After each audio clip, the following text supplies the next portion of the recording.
চাকরি চুরি করেছে যাদের যাদের থেকে তাদেরকেই মামলা দিচ্ছে, তাদেরকেই ধারা দিচ্ছে এই রাজ্যের পুলিশ।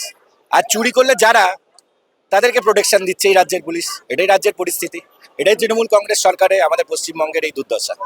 দেখুন, আমাদের ছেলেমেয়েরা যাদের থেকে চাকরি চুরি হয়ে গেছে, তাদের থেকে তাদেরকে আপনারা পিটাচ্ছেন, কখনো লাঠিচার্জ করছেন, কখনো গিয়ে আবার তাদেরকে ডেকে পাঠাচ্ছেন, কখনো ধারা দিচ্ছেন। তো তাদেরকে তারা কি দোষ করেছে? দোষটা করেছে যারা চাকরি চুরি করেছে, যারা যারা পথে বসিয়ে দিয়েছে হাজার হাজার পরিবার, লক্ষ লক্ষ মানুষকে। তাদের কাছে, তাদের যারা চুরিটা করেছে তাদেরকে ধারাগুলো দিক না, যাদের জন্য মানুষ আজকে পথে বসে গেছে, যাদের জন্য আজকে আমরা আমাদের তরুণ যুব সমাজ বেকারত্বের জ্বালায় হাহাকারে ভুগছে। তো যারা চুরি করেছে চোরদের ধরুক, পুলিশের কাজ চোর ধরা। যাদের থেকে চুরি করে গেছে হয়ে গেছে তাদেরকে প্রোটেকশন দেওয়া, তাদেরকে জাস্টিস দেওয়া।